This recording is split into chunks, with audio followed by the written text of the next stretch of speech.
Ladies and gentlemen, welcome back to the Jamming Tower podcast with me, your host, Jester, and alongside me, of course, is the Mirdo. Good day. It's a podcast you need to speak. I have spoken. How dare you? Ladies and gentlemen, welcome back. Come on. That was just a preview for the YouTube viewers. It's a preview for the YouTube. Hey, if you want to see what Mirdo did before he said hello or good day for some reason, you need to tune into the YouTube version or the video version on Spotify, which Mirdo did not realize was a thing. The black magic. New technology. Anyway, thank you very much to everybody who checked out the last podcast. Really appreciate you guys dropping by. And we've got a nice new overlay now, which was quite funny because I was looking through the overlays for editing this. And the last time we did a podcast thumbnail or anything like that was the last time we tried to do a Formula 1 podcast. Does Mirdo even remember this? And we just had the title as the Untitled F1 podcast. Oh, we did like a whole episode, didn't we? I think we did. Did we do it on stream as well? Oh, I don't remember. I can't remember either. Like, I can't. God. I didn't check when it was last edited, but I've got to imagine it was pre-COVID. Like, it's been a long time. I could tell because of how shit it looked. Like, I've made massive changes in how stuff looks, and that just looked awful. All right, so not too much has happened this week. We're going to start. I think what we'll do is we'll start off with how our weeks were. So, Mirdo, how was your week? Like in general or Pokemon related? You can talk general and Pokemon related, whatever you would like to talk about. This is your opportunity to take up to 5 minutes. Yeah, I mean, it's been a weird week now coming back from Utrecht, basically. So, like, to come down from all that. I've started working on a lot of, like, personal stuff. Like, I have now a pretty good system to get more stuff done because I've struggled with that a lot. Like, getting myself motivated, like, being productive. And, yeah, it just kind of came to me how I can structure that for myself. And it works pretty well at the moment. Getting some stuff done. Hopefully also gonna be getting into like creating content on my own as well. It's eventually soon. So hope that the momentum will keep going because like I have a tendency to like have a lot of energy to do and be very motivated for 2 days. But so far it's been keeping up. So pretty happy with that. Yeah, Pokemon wise, I think we're gonna talk about the cups in a bit. Yeah, we'll expand on those. Yeah, but yeah, I played 2 cups. Didn't really feel like playing them, but I did. So we'll talk about that in a bit. A brave little trooper. As for me, I was supposed to do a League Cup, ended up not bothering because we had the excuse of the boiler broke. I can't remember if I mentioned that on the last podcast. It's in progress of being fixed, but it's still an issue. So we were supposed to have somebody come over on Saturday, but the parts hadn't arrived, so we used that as an excuse not to turn up. So, but yeah, I'm not feeling too much in the current format right now, as you might be able to tell from all my Grimmsnarl focus. Other than that, it's been alright. I did pre-release. Pre-release went absolutely terribly.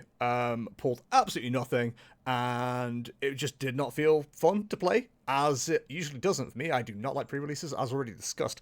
And I'll go into that a little bit more. And what else happened? Oh, I did my first shift with Every. If you're in the UK, you might know who Every are. They are a courier company. You take your car, you go to their depot, you pick up some parcels, you deliver some parcels. It was alright, I didn't mind it. It did destroy the hell out of my phone, though. The battery drain was insane over the course of 3 hours. So, really? Yeah, that's something I've got to look into. It's because it turns the brightness all the way up. And it's constantly on. Like, it's on for navigation, use it to scan the parcels, like, you do everything with it. So, by the time I realised, I was 100% when I got there at 9 o'clock. By the time we got to about 11, I was on 30%. I was like, oh, crap. Yeah, so I need to... And I couldn't... Because the drops are, like, no more than, like, a minute between drops. Like, if you make a minute between drops, it's insane. It's usually, like, 30 seconds next house.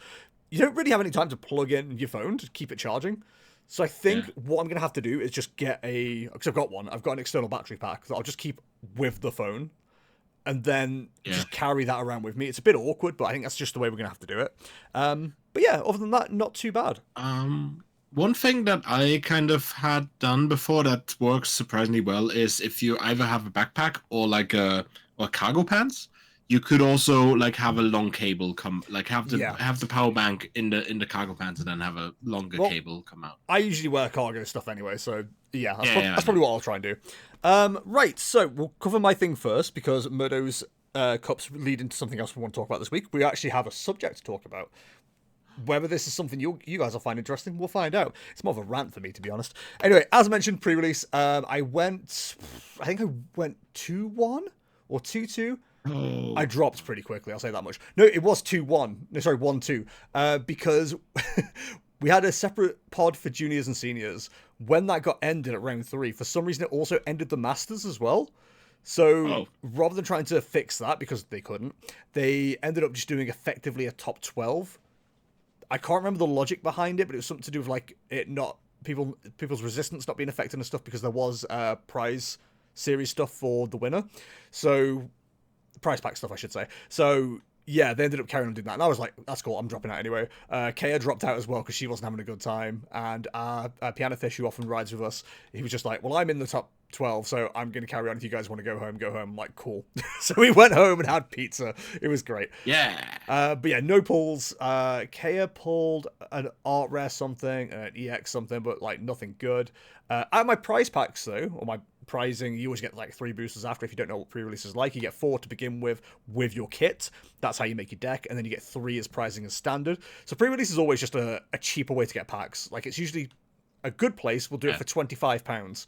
I don't know if it's similar in Euro. I don't know if it's like €30, but 35 usually. Yeah, so it'll work out less than RRP per pack, which is nice because you get 7 packs in total. I pulled a Marnie's Grim. And you get the promo as well. So. Well, you do get the promo, but like, is it worth anything? Because like, it's not even alternate art this time. It's a thing. Like I see pre-releases usually as like a good way to get packs for cheap, but also it's a good way of getting people into the card game. I think it's a good early step because you pay a relatively okay amount for what you get. Yeah, like a pretty good amount for what you get, actually. Good money for value if you are into buying packs. And you get like a definitely a little deck you can play with, at least for the tournament. You get also some good trainers. Usually they put like, not many, but they put some balls in there. They put some boss and whatever. Usually in the kits as well. Put some balls on them. Yeah, to be fair, you usually get like a nest ball, a buddy poffin, relevant supporters, always a youngster. You always get youngster in pre-release, which is hilarious to me. It's a staple. And I think it's just good to have just new people be able to like build decks, like a little amount of deck building as well, so they learn how it works. And like, I think it's good to get people hooked on the card game, to be like, okay, this is how it works. This is how I can build decks. This is the possibilities that you can do. Obviously, it's limited, but I think it's a good early step because it gives you an idea with the pack, with the pre-built deck, but then you can also expand or completely do something completely different. Yeah, I just don't enjoy it because like, it's never a balanced format. You'd hope like all 4 decks have like at least, for argument's sake, tier 1, tier 2 capability within their own format, and they don't. Like the Rockets Mimikyu, useless. The Gyarados, useless. I've heard that, yeah. Like, it didn't feel good. Like, if you pulled one particular pack, and this is always true, if you pulled one particular promo, the rest of the deck you knew was going to be absolute fire, and that was always the deck that won. As long as you pulled one extra, and I didn't, this is what really annoyed me. If you pulled one extra Ethan's Adventure, then you were demolishing any pre-release format. It was ridiculous, but I just didn't enjoy myself at all. The fact that you get like a Rockets deck, I got the Rockets Tyranitar, and it came with no Rocket supporters. Like, awesome. How is that showcasing the archetype? That doesn't make any sense. But yeah, I just found myself really annoyed and frustrated. It's because I'm stupidly competitive. Like, realistically, I should just go into every pre-release ready to scoop, just like disappear and play an actual real deck somewhere else. But I always try and be at least competitive in the pre-release format because I am that way minded. It's probably not healthy, but here we are.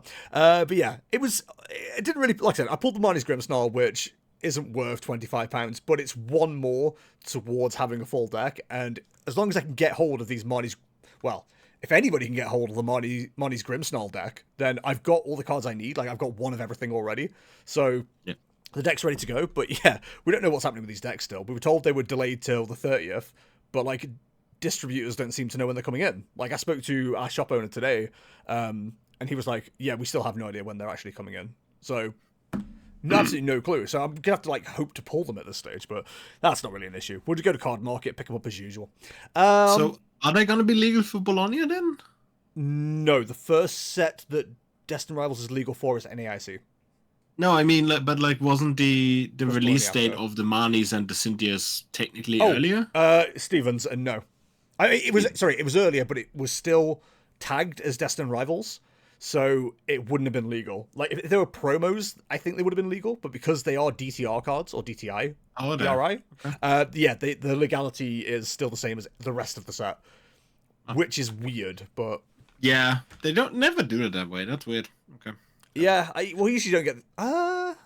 No, you got I mean, the we last ones don't that tend came to out. get these things earlier. Yeah, No, this it's. so I'm also surprised. I'm also surprised that Grimsnarl was still in the set because usually, if they do decks like this, they pull them out quite of the often, yeah. sets. They pulled the art rare Yeah. out for Morpeko. I know that much. Yeah. And Stevens Beldam as well. But Okay. but yeah, pre-release didn't go well.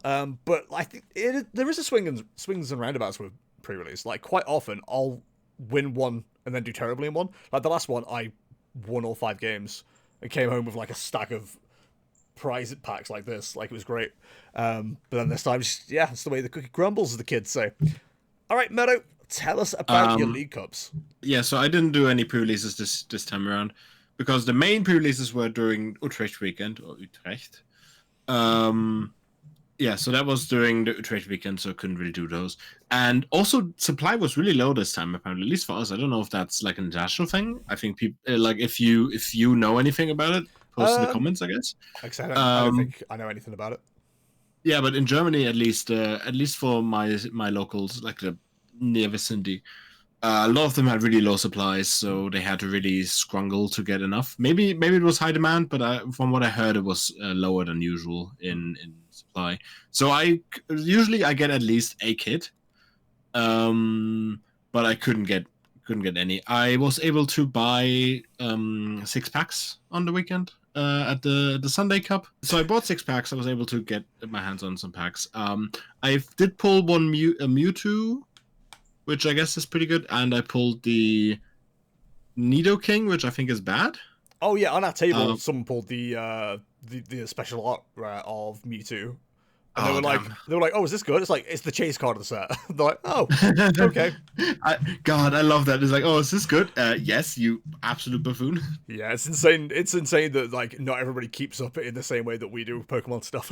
Yeah. Every time I encounter someone who doesn't know, this happens at every pre-release as well. I didn't mention people explaining what the cards do, and I'm like, I've been playing with these cards for over a month already. I know what they're doing already, and I'm there going, yep, and they're like, no, but they're a new card. No, I already know. Kaya has it as well because she's like, my boyfriend makes me play the cards like a month in advance because we're doing it for streams. And then they go, oh, a streamer, huh? Oh my god. But yeah, I also saw like all that shaman getting pulled and stuff like that. So there's some cool stuff. Also friend of the channel Salem, shout out. Got a ETB today. And they pulled the Meowth, which I really want to have at some point. A full art Ho-Oh, and the full art Team Rocket's Archer. So that's 3 really good pulls out of 8 packs. All right. But yeah, I'm also looking into getting an ETB because I think they look really slick. Yeah, one of the nicest looking ETBs that I've seen since I started playing. Oh, absolutely. Yeah, the black and red just really goes together. Anyway, cups. Yeah, so as we have established last time, I still have 2 cups to improve on my best finish limit. I have 2 wins this season and 2 top 4. So I'm out of it in terms of invite, but I was like, well, maybe if something something weird happens. Something weird happens, I meant to say, obviously. I'm just going to try. First cup on Saturday, I go a bit further out. I mean, like an hour, so not much. And it's a very small cup. We do best of 1, and we are 10 masters. First round, I get so first of all, the packs they gave us are Lost Origin. Crazy. Which is a decision. In 2025. Yeah, in the year of the Lord. I've never gotten a pack that's not standard legal anymore, which that's a first, definitely. But yeah, I managed to. Should I show the card off? Where did I put it? If you'd like to show off the card. Oh, I put them in a box. Not this box. This box. Yippee! This is where I'll have all my valuable cards. But yeah, I pulled this little beauty. In a box rather than a binder. Yep. The Aerodactyl V old art. Ah, yes. Look at how pretty it is. With Biss and Felsen Malmer. That's him. That's all we know and love him. But yeah, so we got old ass packs, and I pulled a 110 euro card out of it, so that's fun. Also, they're in the box and not the binder because they are in top loaders. Okay, fair enough. Judge, my opponent just bissed on me. And now he's dropping cards. That's in German, by the way. PSA 8 now, boys. Yeah. So So first win of the day is that. Second win of the day is the buy in round 1, which of course the rich get richer. Oh yeah, big time. Second round, I believe I win against Ardy, maybe. And third game, I play against Joltik Box. So, Joltik Box is a matchup I have specifically teched for, more or less twice. Like, I play both the Iron Bundle and the Halucha. I'm still on Goldengo pulled at this point, by the way. Yeah, so I play quite a lot of counters. I still unfortunately lose the game, and I'm pretty annoyed at that because losing at Joltik always feels bad. Yeah. Especially if I have a pretty good matchup. But it's depressing whatever. Because it's one of those decks that you're like, oh, this isn't even a good deck. But it just, the right card didn't come up at the right time, and that was enough for the deck to sneak in. I had that against when I was playing Raging Bolt. Like, I just didn't see the Slither Wing attack early enough, and it was just like, that was enough for me to lose twice against it. I was just kind of missing like a card or two every turn. I just couldn't really get going. And it's so explosive. If it has the bosses and stuff, they just run it away from you. Yeah. And best of one, so. Yeah. Round 4, last round. It's win it in. I play against a Tatsugiri box. I'm not sure if you've ever heard about this deck. Bento box is what they call it. But yeah, it's the Tatsugiri EX, and it has an attack for free energy that says, look at the top 10 cards in your deck and place any Pokemon down you found on your bench. So that's stage 2, stage 1 basics, no matter what. You can place all of them down. Which is really cool, honestly. I win the coin flip. I let him go first. I unfortunately have a hand where I only have a basic Gimmighoul and then nothing else. But I do have an Arvin. I unfortunately don't have an energy, so it's either get a Puffin or get energy. So I can't TM Evo in the turn, unfortunately. I opt to go for the Puffin because I think, okay, I probably have another turn. They do their thing. They had an energy attached, so they can just Crispin onto the Tatsugiri, set all that up, and then they do the attack. They pull 10 cards. Out of them, he hits Pidgeot, Dusknoir, Hydreigon, and the duck. What's the English name for that? The water starter duck that lets you attach another energy. I forgot what's in English. Oh, the water starter. Is it Quaquavel? Oh, yeah. The German name? Quaquavel, yeah. I wasn't sure if that's the German or the English name. Yeah, that's the same. And he's also hitting another one, which isn't important for this. Yeah, so he has energy acceleration, he has surge, he has damage, and he has the other and the attacker basically. Okay, so I'm like, okay, that's lucky, but I'm like, okay, I probably have another turn, whatever. I didn't really think about it, what I would need for the game, honestly, because I didn't really take it that seriously, I'm not gonna lie.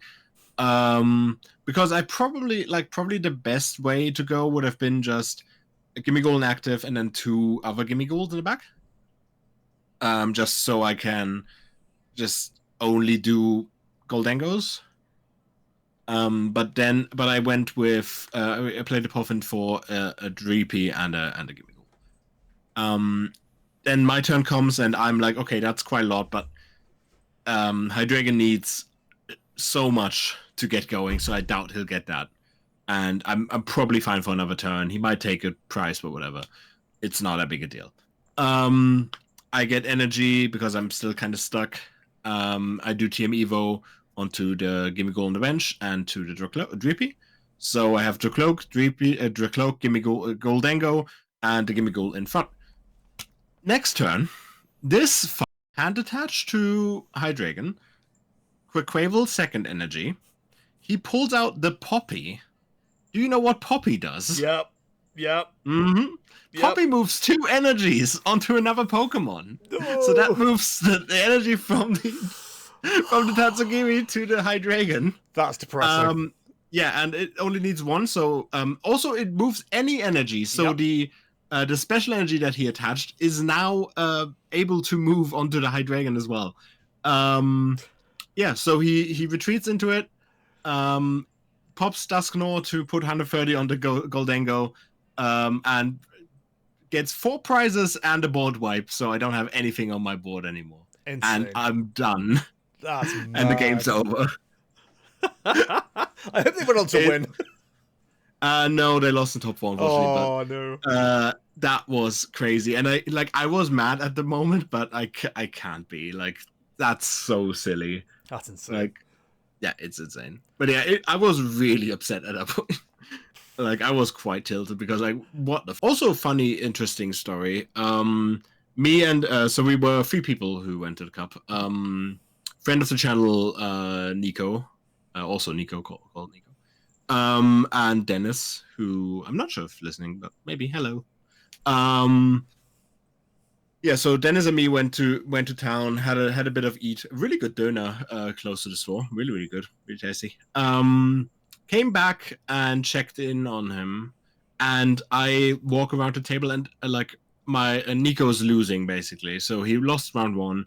Round 2, he was also behind, and it looked really bad. So I walk around. Did it go to best of 3 and top 4? Yes. So okay. Yeah. So Swiss best 1. That's usually if there's a Swiss best of 1 cup, it usually switches to best of 3 in the tops. Right. Okay. At least that's what I'm familiar with. But yeah, basically we want to do best of 3 the whole cup, but that's how usually we do it. But it's we had like quite a time constraint at this day. Like the store wanted to close at 5, so okay. But yeah, we come back. We watch Nico being quite behind. I walk around the table and I see like a sleeve on the ground.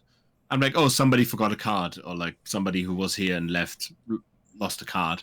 I pick it up, put it on the table, and it's like, oh wait, that's Nico's opponent's. That's a card of his. I'm like, oh, yeah. Yeah. So we scrambled a bit about what to do in that situation, and we figured that it wasn't missing in game 1. Like we were pretty sure because he's only playing 1 copy of that card. So we were fairly certain to like determine. But the second game was a game lost then, because I think that's the only way to like fix I think that's right. Like an illegal deck. Yeah. And the third game so that was the Jolty player I played against before. Yeah. And the third game they start with Ursaluna Pass for 3 turns. So yikes. Yeah. Nico ended up winning that one. Really bad matchup because Nico was on Zoroark. But he managed to pull out with a bit of luck, with a lot of luck, but yeah, the round 2 match game loss was definitely a big part of that. Jeez. Oh yeah, big time. And also, they wouldn't have noticed if I wasn't walking there, so that was also interesting. Oh, you absolute cop! Listen, it's not my fault. I just noticed it. Officer, that one there, his sleeve, his card, it's gone. I wasn't even thinking about it. Like I picked it up and I was like, oh, just somebody forgot the card. Like that happens all the time, you know. Like when there's like people playing a cup, people just lose cards or whatever, and then it's like, oh god, it's his. Oh no. But yeah, Nico ended up winning that one and ended up winning the cup in the finals against Terra Box, I believe. Yeah, so really happy for him. He finally won a cup. We were really neck and neck for most of the season, me and Nico, in points wise. I now pulled away with the Utrecht and everything, but before that we were quite neck and neck. So, and he hasn't won a cup yet this season. was a lot of times unlucky in the finals. So I'm really happy that he at least managed to get one in his best season yet. So really, really proud of him.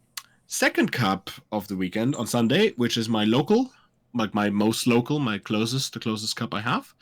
And that one was much more busy. I think we were like 30 something people. Also VG Cup going on. Also, juniors and seniors were actually on their own. My favorite part of the junior seniors being separated, which we don't always have, but like if there's more than 6, then they play their own tournament. My highlight of that was hearing the children literally yell "Yippee!" like the autism creature meme, which was fantastic. They were really excited about their place, I guess. But yeah. Ich Cola trinken, yippee. Ich darf Cola trinken. Yeah, that cup was pretty uneventful for most of it. One round one, one round two against my arch nemesis, Hydreigon. I actually managed to get one down. 1 round 3, and then it turns out I'm the only 3-0 person at that point. Because usually in a cup like that, you would, if you're 3-0, you would ID twice. Yeah. But I played a mirror against somebody who is 2-1, and also the person who beat me at another cup in further down south, like a few weeks ago in top 8. Because I played like ass, and I didn't do well, and I fucked up. Because you have to play the mirror in a very specific way, and I was just kind of not having it and lost because of it. But this time I just kind of hacked them to death because we were done in 8 minutes because they bricked twice. So that's fun. Yeah, so I went 4-0. Then the last round I could ID. I'm not really a fan of having. So here's my thing with cups, right? It feels like crying on a weird level, but I don't like going 3-0 because having the last 2 rounds off kind of gets me out of the groove. Like, because you usually don't really play the last 2 rounds if you go 3-0. And it like it's nice to have a break. Like if you go, for example, 3-1 and then ID, I think that's nice because you can then grab food for top 8. Yep. But it's if you have to do it twice, it's always like I'm just kind of out of it now. But yeah, I go on top 8. And I'm on pulled Goldengo. And we have the one thing we do have on our side, which right now isn't a lot, but one good matchup we have is Gardevoir. Every match of top 8 has a Gardevoir. So I play against Gardevoir. Then there's every match has a Gardevoir. I don't remember all the matchups, but I think one of them was there was a Guardy against the Raging Bolt. There was a Guardy against Dragapult, just a normal Dragapult, and one against the Terra box, I want to say. So I actually have a chance now, if I win top 8, to go in against Gardevoir every time and have a good matchup every time. Guess who lost their top 8 match? So I just kind of got rolled over. Guardy has this quality where, like, if it just has everything, there's not much you can do about it. Yeah. Like, Guardy's power level, if it gets going, is incredible. And I, also was, missing something every turn, so it's like, ugh. So you fall behind, and you can't really stop them that much because there's not that much counterplay. Like, there's not much in the sense of, playing from behind because you won't really do Iono. You only have the one Iono, and you can't really play it. Like, it's risky. A lot of times. Yeah. So it's hard to stop Guardy getting rolling, really. Yeah, realistically. I never felt comfortable with Iono in any Goldengo deck because the amount of times you're trying to actually build a hand, it's like Iono's the antithesis to that kind of strategy. Yeah, especially because a lot of times I end up having all my energy retrieval in hand. I'm like, that sucks. Yeah. So lost that round. I got really pissed because of that. But I think that was also more a culmination of just me not really wanting to play the cup and just being in a bad mood anyway. I know. I kind of like emotionally, just not really my weekend. Not gonna lie. Good friend of mine wins the cup. Who needed, I believe, a final to get the Ace Trainer promo. So I'm pretty happy for him. He managed to get it. One of the prizes for winner, obviously the mat, and also the shiny collection of the Quaxley line. Mm-hmm. And I wanted that because I like the duck. Big duck man, big duck guy. Big duck guy. Big duck guy in Paris. Big duck energy. Big duck energy. Yeah, but that didn't work out. So, yeah. So I got one more cup next week, and then the season's over for me because I'm not going to Bologna. I'm not going to NAC. Yeah. So next week we'll see what the last cup brings. Next week we can do a bit of a season wrap up episode. Then I think cool. Okay. But yeah, speaking of cups, one of the things that listen, this was more of a rant that I had fresh in my mind about 2 weeks ago, but like I'm kind of over it a little bit. So we'll actually talk about something else first, then maybe we'll link into it afterwards. We talk about how popular Pokemon TCG is at the moment, especially with like new people. We seem to be getting more and more people into the tournaments constantly at the moment, but I feel like last year, and I don't know how Mirdo feels about this, because I feel like we've talked about this and it's gone like the opposite way round. We used to have like quite often really big cups, like, and by really big, I mean at least 21 plus. So we were getting that top 8.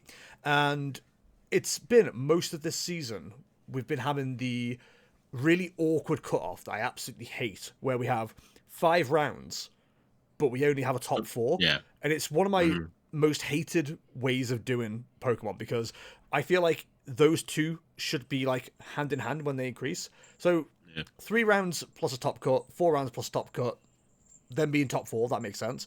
As soon as you jump up to 5, like there's enough in the room that 5 rounds need to be done, then I feel like top 8 should be a thing, but it's not. You feel like you're doing an extra round for almost like no reason. And as Mirdo mentioned, and we've had this quite a lot with the top 4 situations, you end up going 3-0 or something like that, tying the last 2, and it's like, oh, and I only got 2 more games of Pokemon to play at most. Like it's cool being able to at least go back to 3 games or 3 rounds or 3 matches, whatever you want to call it. But like, it's been bizarre. Like the amount of cups I've gone to that are around, I don't know, 12, 13, 14 people. And it's like, you're now going to do 5 rounds of Swiss. And I'm like, oh, and that means top cut of 8, right? Right? And it's not. And you're just like, oh, God's sake. I feel like I'm playing more Pokemon, but sometimes less Pokemon. Like somehow the maths just doesn't add up. But yeah, the last cup I actually went to was I think it was 30 players, and it was a 5 rounds, top 8. Yeah, and that felt good. I like that. That's a good day of Pokemon. I enjoy that. Yeah. But 5 in top 4 just does not feel good at all. I think, like I mentioned, we've been doing a lot of like 16 at most players. I think Mirdo's actually been like going through more of a gauntlet this year, which has been interesting. Yeah. German Cups have been well, the one that I did on Saturday, which was only like 10 masters, was quite the anomaly. Usually we are at around like 20, 30-ish. There's also the point where it crosses over into 6 rounds of Swiss, which is at, I think, 35, 36, something like that. I'm not sure. That's also gross. Yeah. Don't like that. That's excessive. 6 rounds and top 8 is so much Pokemon for like a normal day, especially normal Saturday. If it's all BO3 as well. Yeah. That's a day. I think there should be. I think we should do like this is separate, but I think we should do what the Japanese are doing, where it's either best of 3 and it's the amount of rounds that we are doing, or it's best of 1 and then it's more rounds. Yeah, but that's a different story for a different time. That's more for regionals though, right? Rather than cups. I think cups could also do that. I don't see why not. I don't hate what you had done actually, where it's like best of 1 Swiss, then best of 3 top cut. Like that feels pretty good. Like it's the more I play online tournaments and stuff, and I know the more I'm starting to appreciate best of 1. I'm going to be honest, because like it does feel like a lot of games at the moment are either decided after 1 game anyway because of how slow the big decks are, as in Dragon Ball and God of War, or it's just like you've got a bad matchup and you just don't want to stay in there. And it's the same for your opponent as well. Like, you've either got... There's not that many 50-50s, it feels like. So it's like, oh, I've got ped into this, I'm going to lose. Why are we doing more than one game?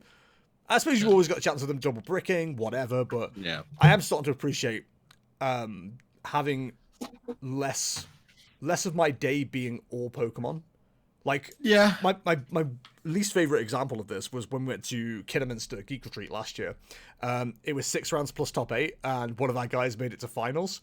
We started, I think, about 10 a.m. We didn't leave Kidderminster, and we had to drive back to Stoke, which was over an hour and a half, until like 11 o'clock at night. Ugh. So we got most of the way home, and I was like, does anyone fancy food? I'm starving. We hadn't eaten all day. I was like, cool, dropped in, got some food at about 12 o'clock at night, and then finally made it home to Stoke for about 12:30, 1:45. It was ridiculous. It was such a long day. And if you're doing a regional, that's not so bad because you probably go back to a hotel anyway. You haven't got the travel after. It's the travel after that's the problem. Like, the amount of times you're finishing top 4 and then it's already 6 o'clock, your entire day's gone. You're like, oh, now I've got to drive back an hour. Like, it's like, I know what you've been doing. Like, your train journeys are like 2 hours plus and stuff like that. Like, sometimes, it's mad. Like, at that stage, I'm kind of like, I've just driven for an hour. I'd love to do best of one Swiss, decide if I'm going to be in top cut or not quickly, and then play real Pokemon in top cut. It's kind of analogous to big one of the day of like how nobody considers the ladder on TCG Live real games until they get to Arceus, because that's where all the good players are. Top cut feels very similar to me, where in Swiss I could run the gauntlet of, I say this in the nicest way possible, less than average players. I could end up I could lose against someone brilliant, like Ethan, for example, Ethan Wild. Love him in Swiss. Always lose against him. Always beat him in top cut though. But I could lose that and then go on just a 4-0 streak of just players that they're not that good potentially, or they're playing a bad deck or a good matchup for me, and they just happen to win their first games. And I just go for a gauntlet then of just like not so good players. Then I get to top cut and have real games. That's what it feels like sometimes. You're not really. Otherwise, you go in the opposite way that we've talked about, where you go 3-0 and then go, and now I'm ID in the next 2 games, and it's almost not up to you. It's like your opponent goes ID, and you're like, yeah, it just works for both of us, doesn't it? Like, it's so annoying because like you don't want to say no to it. And then you just kind of like it's such a weird like double-edged sword. There's probably a good balance somewhere, but I do wonder if best of one Swiss is it, because if you've got the pricing to support the entry, I don't think it really matters if you make top cut or not. That's when it feels bad. If you've paid £20 entry and get like 2 boosters for it, like the real pricing isn't until top cut, you're like, oh, this is terrible. But if you're paying 15 and you're getting like 3 or 4 boosters, even if they're play, like I know play stuff is free to the store or whatever, but that's still got a value to you, and those cards still have a value. Like, people like play stamp stuff. Absolutely. Yeah. So I don't know. I think I enjoy cups, but I think there's definitely a time invested balance, and I'm really, really getting to the point now where I'm against challenges, especially for best finish limits and championship points, because the amount of times you're going, I have to go like X0 for points is ridiculous. And I know, again, we had talked about Prerelease last time, you're supposed to be playing for the fun of the game, etc., etc. But when you're being competitive, and Mirdo talked about this last time, we joked about it, like, Mirdo saying it was an unfortunate top 4. To most people, that'd be amazing. People love a top 4 in a cup or whatever. But like, when you're playing for those points, it feels so terrible to like lose a match, especially if you're like 2 in and you've won those 2, and then you just happen to lose because of a bad matchup. You go, cool, now I can't win this challenge. It's just like, it feels so bad. Like, challenges, I don't know. I feel like we could be playing for something other than championship points when it comes to challenges. But that's probably another conversation to have at some point. Yeah. It's we used to have these placement cards where it says first, second, third on I'd love them to bring that back. I was watching a bit of Azul's stream, actually, because he was covering the Indonesian Master Ball League. Yeah, and they showed the trophies they got, which... cool, trophies, whatever. But like the cards for like first, second, or champion, finalist, top 4, that is so awesome. I wish we had that both in like regionals and like cups and stuff like that. I'd rather that than playmats, to be honest. Like, having the top cut cards is so much more interesting. They don't need to be playable. They just need to be cool cards. Yeah, I don't know. I when we had them, they tended to like get like uninteresting quick, at least for me. But yeah, especially because they didn't tend to be very playable. But that's the thing, like, playmats aren't exactly interesting once you've won 3 of them. You know what I mean? Like, Yeah. it's the same mat. You're like, what you can do with it? Yeah, but it's a bit more substantial, isn't it? It's a bit more like... I don't know. Like, I'd rather have cards heft. on display than mats on display. It has heft. You just want to say heft, don't you? Heft.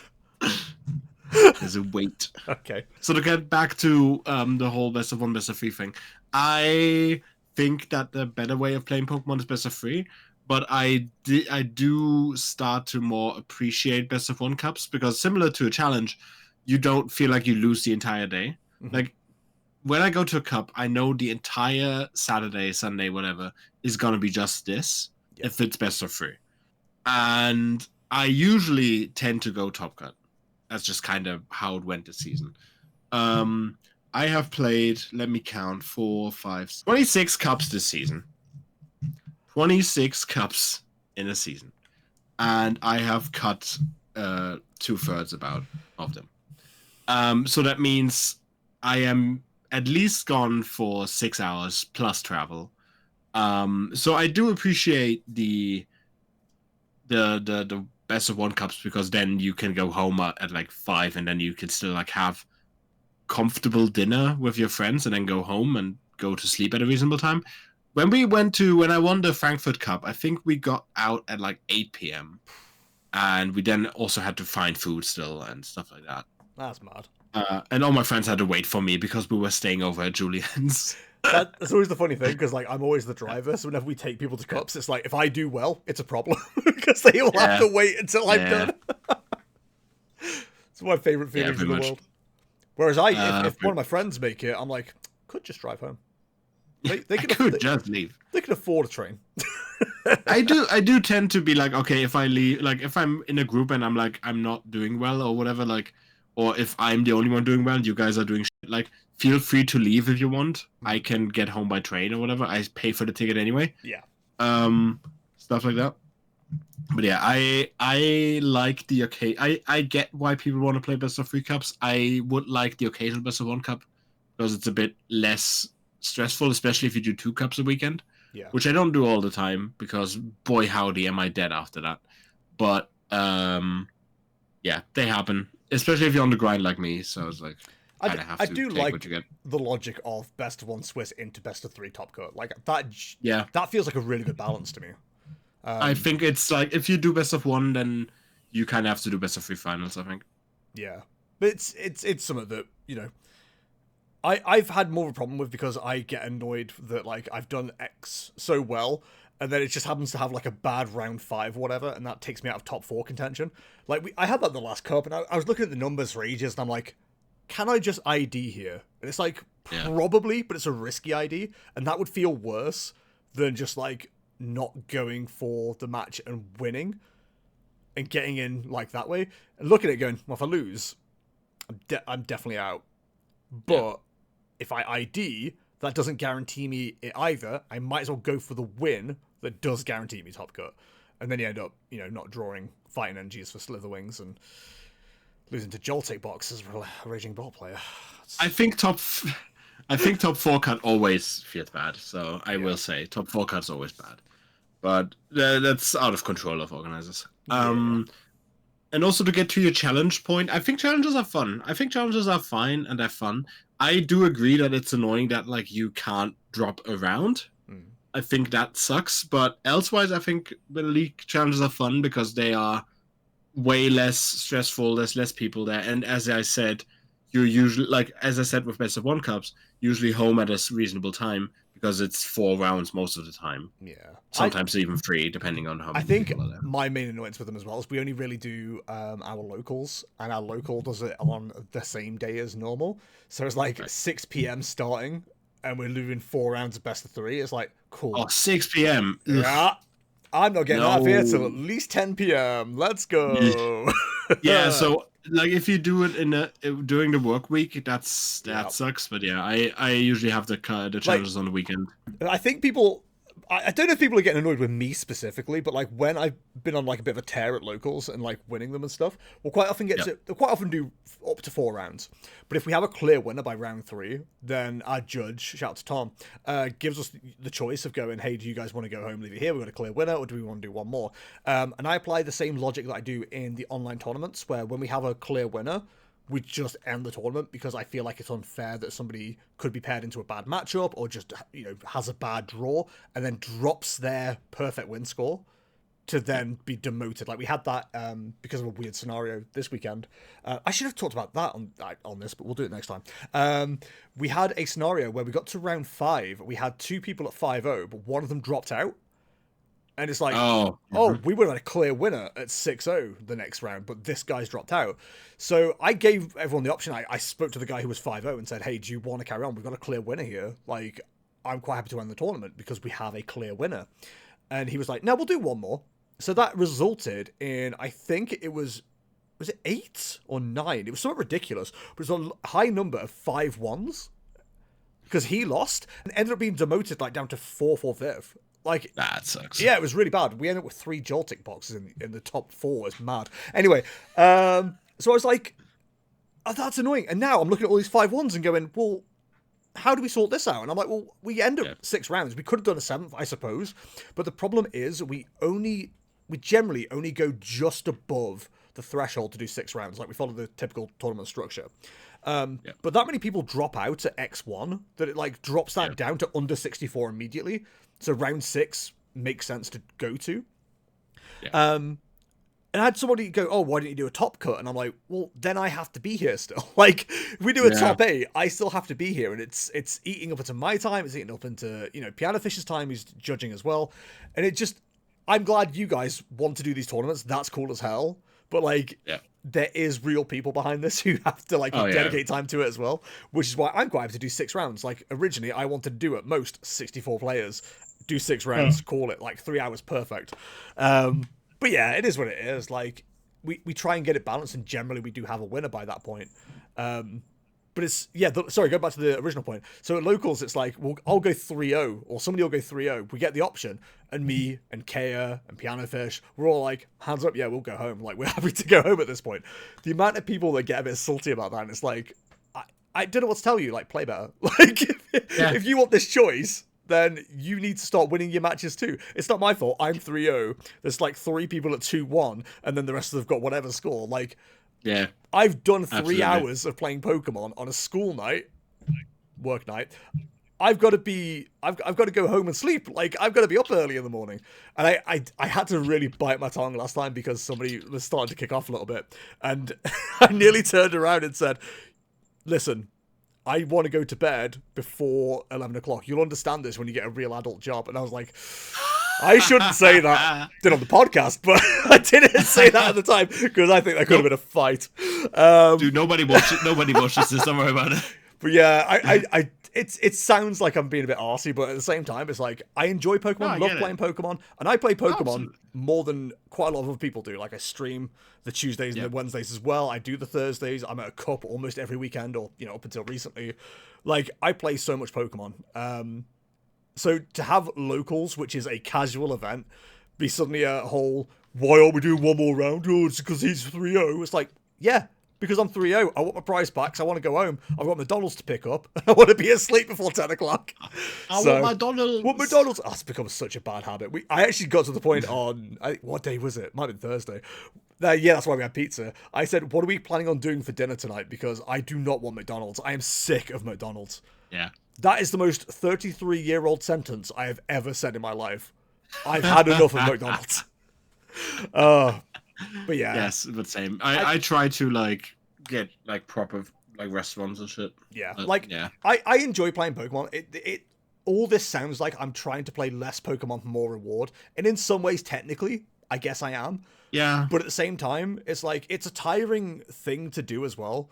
And it's my complaints are generally based in time. Like, I don't want to do 4 or 5 rounds of a challenge on a Thursday night because I've got work in the morning. I've got to be awake for that. Yeah. I don't want to be traveling an hour, then doing 5 hours to find out that I'm not making top cut, and then an hour home. I've just spent 6 hours for nothing functionally, unless the pricing's good, in which case you don't mind so much. But like that's again, if you're doing like 5 hours there, that could be 2.5 hours instead. You could be done by 1 o'clock. No, you're not in Top Cut. Go have a nice lunch somewhere, then go home. It's I think a lot of it is. I think I want more opportunity to play more Pokemon in separate events, if that makes sense. Like, I'd like to have more time to do more events rather than doing more rounds in one event, like variety, spice of life, etc., etc. Because you do find this regionals as well, where, and not so much for me. I'm not, I've made day 2 myself, but you'll have certain regionals where I've been prepared for this. I've been having a great time. I've played this deck a million times, and I've run the gauntlet of terrible matchups. So then you can go 2 ways of that. You go defeatist and go, this deck is terrible, don't want to play this ever again. Or you go, cool, I want to get to the next one because maybe the deck should be better next time. People now aren't teching for it because that deck's had a bad performance. Mirdo and I have talked about this. Like, I get so excited about the month to month regionals because I'm like, I just want to play the next one. I'm ready for it. I just want to go. It feels the same with cups and challenges and locals to some degree, where I'm like, I want to play more, but like varied. And if they did similar with regionals, if they went Swiss or day 1 was best of 1, like more rounds and stuff, but I'd prefer that because of the variety. I think that's just more interesting. But I think I like best of 3. I get on with best of 3, and generally up until relatively recently, I think I'd fight anybody who said I don't want to do best. I don't want to do best of 3. I'd rather do best of 1. But I'm starting to get to that point now where I'm like, you know what, best of 1 for a time thing does make sense. Yeah. I think it's a challenge, like on a school night, as you put it. I think it's definitely the way to go. I get what you mean, especially with like being tired, being old, having to go to bed at some point. Well, I'm not. I didn't say I was old. You said you're 33. You're ancient, dude. Yeah, I'm playing Pokemon. I'm pretty old. But yeah, it's very much a whole. I mean, for me, it's very much not just about playing Pokemon. It's all about meeting the people as well, meet my friends, meet new people, all that stuff. But yeah, I think there is definitely something to it where it's like, okay, I would like a bit less of it now because it's just so long. It takes so much time, so much effort.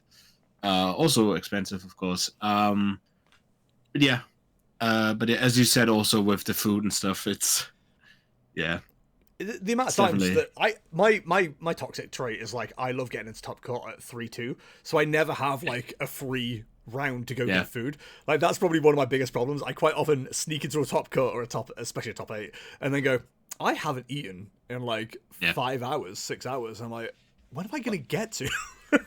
I mean, at that point, like the good part about that kind of stuff is if you are traveling in a group, then the people that don't get Top Cut go grab food for the people that have.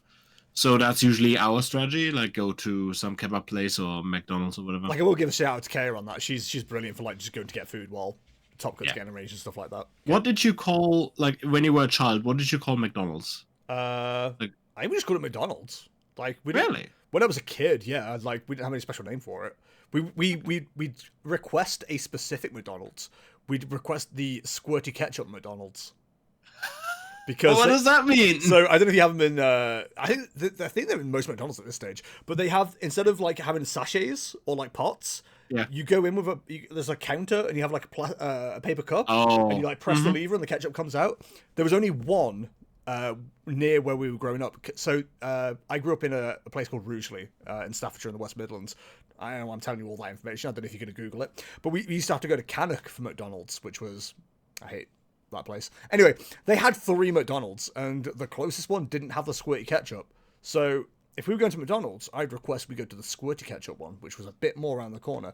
But it was near a family member, so my mum didn't mind because she had to go drop in there first and say hi. There was a cost. There was a cost to everything, chat. Just bear that in mind. That is so funny. But yeah, I love that. That's a selling point to a child. Yeah, squirty ketchup. Squirty ketchup. It was great. I loved it. Anyway, do you bring this up because?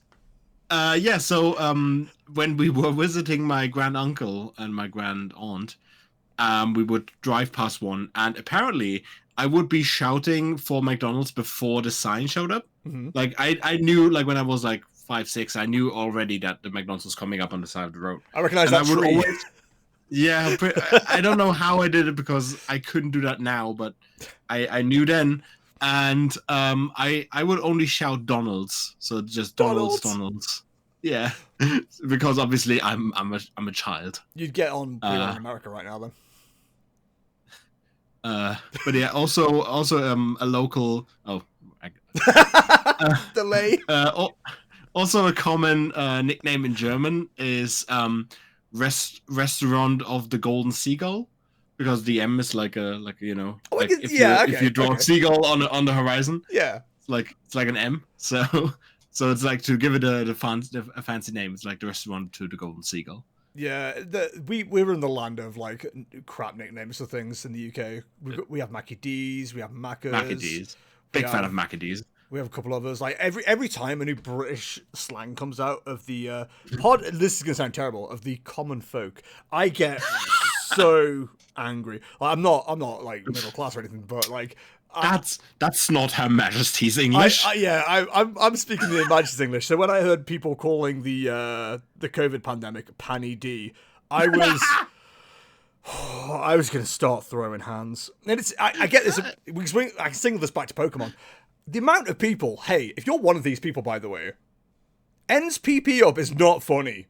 PP up is literally just an item in Pokemon. It's existed since the start of Pokemon. If you don't know that it exists and you now have just been finding out and think it's hilarious, you need to grow up. You need to put down the Joltik. You need to put down the Joltik deck and play a real deck. Stop it. But it says PP on it. Oh God! Every single time. The commentator's going to say PP up. Yes, it's an item card. Like, what are they going to do? Talk around it. They're going to say ends.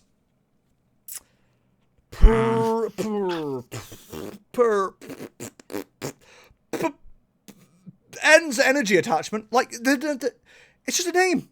Chill. Yeah. It's fine. Nobody laughed at Swing and Skedaddle when it was an attack for Glossbody X. That's hilarious. Swing and Skedaddle, a great name. Thank you very much. Fantastic name. That one that freaking Meowth has, I think it is. There's some great pun names that nobody laughs at, but everyone's like, "Let's PP up." Grow up. Put down the that's always been a thing. And grow It's up. always been a thing, though, because like usually with foreign languages, where it's like people want German cards because it has ass in them and stuff like that. Dick Freund the nurse. And like the Dicke Freunde clothes and stuff like that. Yeah, beautiful. There's a lot of those, so it's like it's nothing new, but it's never been in English. Or like rarely. I never wanted the card Mirdo gave it me, but the Genesect with the ace spec ability being called the Ass Annihilator or whatever it is. Yeah. So funny. So funny. Ass Annulierer. So and it says like ass on it. That to English people is hilarious. That makes sense because it is hilarious in English. But just to say, PP is just so funny. It's just an item. It's just an item. Anyway, I managed to circle it back. It was good job, me. Yeah. All right. Anyway. Welcome back from the tangent zone. I hope you enjoyed this. Well, based on what time we're on and the editing, we could probably cut this segment relatively short because I don't think Mirdo paid any attention and I was kind of bored. Portland Regionals. How much do you know, Mirdo? I know that somebody I do follow quite a bit, Christian Fontenot, got top 4. Yes. So I'm happy about that. And that's kind of where it ends. I saw the I believe it was the ASIM game where 2 EV boxes played against each other, which looks like a dire matchups. Boy howdy. Yeah, and the finals was Gardy again, because of course it was. But yeah, I saw on the stream. I did tune in the stream every now and then, and I also saw like this Toad School deck, which apparently ran really well. And I think there was another grass deck that also did pretty well on stream, but I forgot what it was. So else. I'll run through the highlights then, and then we can talk about any of these specifically if either of us want to.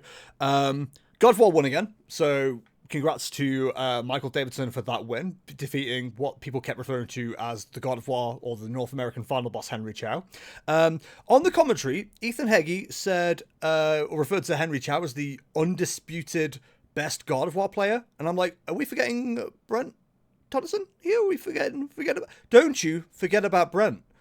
I'm not saying he's the best player of God of War, but to say that Henry Chow is undisputed, I don't know, seems a bit questionable. To be fair, the amount of success Henry Chow had is incredible. I believe, didn't he win 3 regionals? He's and won now 3 so far. Yeah, I just don't think it's fair to say undisputed when the list that Brent has made. It might not be him specifically, but he made the list that's like got the most entries on Limitless. Right. I don't know if ever, but like pretty close to ever. Yeah. I don't know. Maybe you're arguing versus like playing versus building, but to say undisputed felt a bit. I don't know. I wasn't too happy with that. Yeah, anyway, so, it's just me being picky. So, yeah, Henry Chow's results, like top 5 best results, have been a first, second, and a 12th. Crazy. And they're all with God of War. Yep. Yeah, as mentioned, top 4, Christian Fontenot with Raging Bolt Ogerpon. Great to see Raging Bolt still doing great. Caleb Rodson popping in the top 4 as well with Terrabox. We haven't seen Terrabox in a minute, so that's pretty cool. 2 Evolution decks, Box decks, what you want to call them, 6th and 7th, which is really cool as well, and only 1 Dragapult in the top 8, and I believe that was a straight Dragapult, which is cool. Looking down into ASIM as well, I think top 14 that is. Yes, in 12th place, Ray Chen with the Toadscruel Ogerpon deck. I think they are a little bit ahead of themselves. I think they're ready for Marnie's Grimmsnarl, which is annoying, but people are starting to think about that. But yeah, other than that, nothing too notable. I don't know if you want to highlight anything specific, Mirdo. I will say as well, just to finish off the thought, top Joltik player was 19th, and the top Ends Zorok player was Lucas Zing again, 21st. Yeah, Lucas Zing is definitely a really good player. Like a bit of a not like the huge results, but he's really, really good. Where's the best Dango? Best Dango. Ooh, I'm scrolling for a minute here. Yeah. Ooh, I am still scrolling. There's a Hydreigon at 64. That might be higher than the Goldengo. There we are, Goldengo. Oh my god. I am 66th. 66. I got straight past it. Oh yeah, Goldengo. Yeah, there was a Hydreigon better than... That's hilarious. Oh, and a Roaring Moon Dunsparce was both better than the best Goldengo. The deck's kind of going under drain. But yeah, also speaking of the grass thing, there might be something to look into. I think there could be something. I think the deck they build is interesting anyway. But also, I actually traded for Yanmega at the weekend, and that's also a really interesting card for that deck. I don't know why I'm not being dismissive, but I'm kind of glossing over the Toadscruel deck, and I shouldn't be, because what have I been moaning about this entire time since I started playing? There's no good grass decks in the meta. So, oh man, it makes it... I like it. I think it's fun. It's definitely fun. Yeah, I might have the cards for that. I will check. I've definitely had at least one playstamp Toadscruel yet. And the damage is also pretty decent. So like like Toadscruel. 80 plus 40, I think. 80 plus 40 for 40 more damage for each of your benched Pokemon that have any Grass Energy attached. So you're dealing 280 with a normal bench. You've got area 0 as well, though, so you can obviously expand to 8. So, yeah, that's really cool. Like, I genuinely seems like a really fun deck to try out. I will get that loaded up onto the stream at some point, I think. Other than that... Honestly, maybe I might even give that a go. Other than that, anything jumping out at you, Mirdo, or should we move on? Not really. Cool, yeah. I think it was a bit of a weird one, because, like I said, stuff like Goldengo really fell flat. Zorak was pretty strong in Utrecht, didn't show up that much here. Best one, I believe, 21st. Yeah, Lucas Zing, whatever. Sorry. Yeah, it was a bit of a weird one, I think. Yeah. End of format regionals tend to be a bit wacky. I will say, like, chat, we're not the best analysis people, so we will just highlight any cool decks that we see, basically, on this kind of little thing. We'll have one for next week as well, for Bologna. I'm sure we'll get better at it. Yeah. Right, for our final segment, unless Mirdo surprises me or anything, we have What Are the Chances? This is going to be a segment where Morty knocks my phone down, so I can't read the questions I've got to ask. Oh, awesome. Oh my god, why are cats like this? This is a segment where either Mirdo or I, and I haven't discussed this with him, so surprise, Mirdo or I will ask the other one, what are the chances of these things happening? I've got to ask you, at Bologna Special Championships, what are the chances that God of War EX takes another regional win? Do you want me to give you a percentage? Or? Just what? No, not literally. Okay. We discuss it, and then you say yes or no. We'll figure it out that way. I feel like no. Okay. I think I think people have now been really wise to God of War. I think it's hard to really like play against it. Like hard, like to go something, oh, this is like always winning God of War. There's some cards to make it better, I think, in every deck, but you could put in every deck. Like, for example, Vengeful Punch is just pretty good into it. Jamming Tower is pretty good into it, depending on which deck you're playing. If they are reliant on the charms. Yeah, I don't think it's gonna win. Okay. I'm not sure what is winning, but I don't think that Gali will. Yeah, I think God of War's such a weird one because like it's so hard. God of War's one of those decks that because of its skill ceiling, I think if you run up against someone who's just not very good at the deck, your matchup is suddenly a lot better. But if you're running into good players like Henry Chow, like Brent Tonneson, I think your chances, even if that's normally a 50-50 matchup, suddenly drop to like your odds of winning are 30 to 70. Like, Yeah. genuinely, the skill difference is so there, it's insane. Mirdo, what are the chances Enzo Rock EX makes top 8 at Bologna? No. That deck's garbage. No. Just no. I don't okay. like Enzo Rock. That is, as discussed though, a very hard counter deck to God of War. That is true. But I think like it just has not like Guardi is not at the point where we are at like 25%, 30% of the meta, and it just doesn't have enough good matchups otherwise. It has a terrible Joltik box matchup, which I think is just going to be a deck that's going to be popular in Europe always. I think Raging Bull is also not great. Yeah. Which is also going to be very popular. And many others like it has a really good Guardi matchup, but that's about it. That's the problem. And even then, I don't think it always wins it either. So. Yeah, I've definitely seen people saying if you're good at God of War, it's at worst a 50-50. And finally, Mirdo, what are the chances at the Bologna Special Championships that Joltik Box increases its meta share from day 1 to day 2? Oh, okay. So you're asking like if, for example, it has 10% of day 1 share, it then has 12% of day 2 share. Yes. Yeah. So that contributes to like conversion change pretty much. Yeah. So will it have a high conversion rate? I think. Yeah. Ooh, I think that's gonna be true. I believe like Joltik, I think is fairly easy to play, but still hard to beat. Mm-hmm. I think once it gets rolling, it's kind of hard to stop. Like the first turn has to hit, which was also the problem why I lost in the cup against it. Yeah. Because it's kind of hard to stop after that. It will almost always have everything it needs if it's not like a really bad player.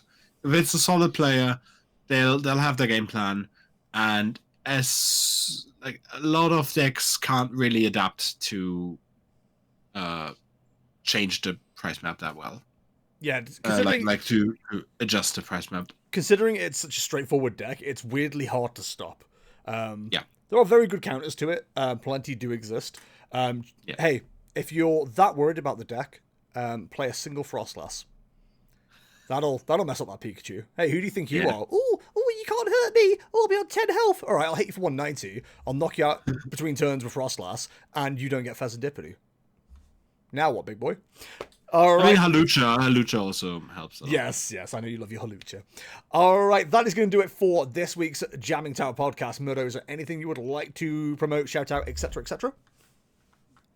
Go brush your teeth. Don't forget. Brush your teeth before you go to bed. Make sure.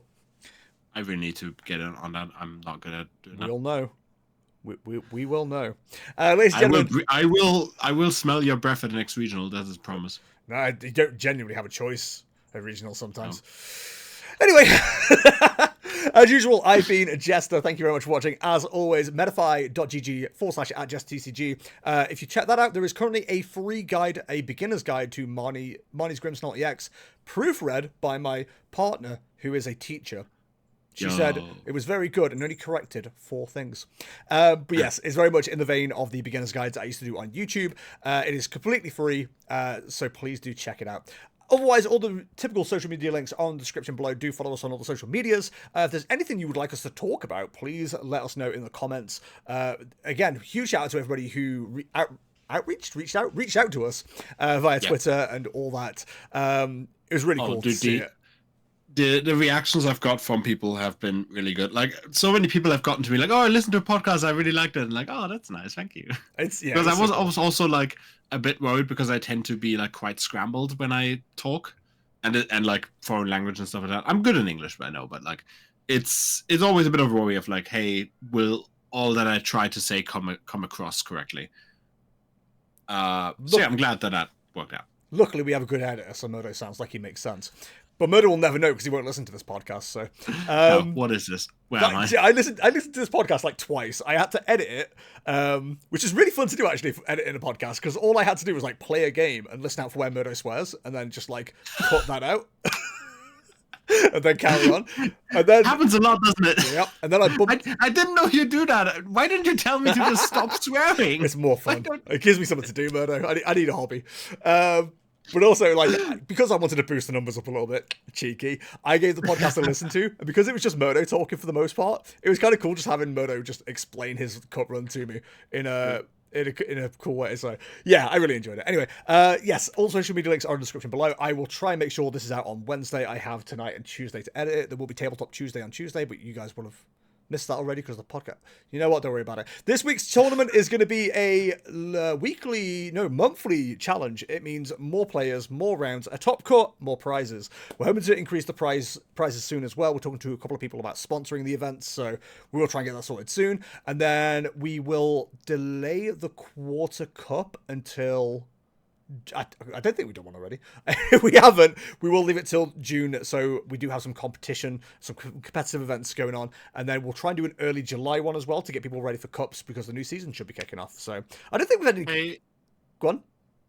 Hey Liam, what time and day is the monthly, and where can I find it on the internet? Limitless TCG.com, I believe, is the website. It's weird, isn't it, for the online stuff? LimitlessTCG.com. There you go. It's links in the description as always, links in Discord. It's at 6 p.m. UK on Saturday. It's usually Saturdays, unless we've got something going on, we move it to Fridays, but it's always Friday or Saturday. So if you've got something you need to do on those events or those evenings, you got an option there. There you go.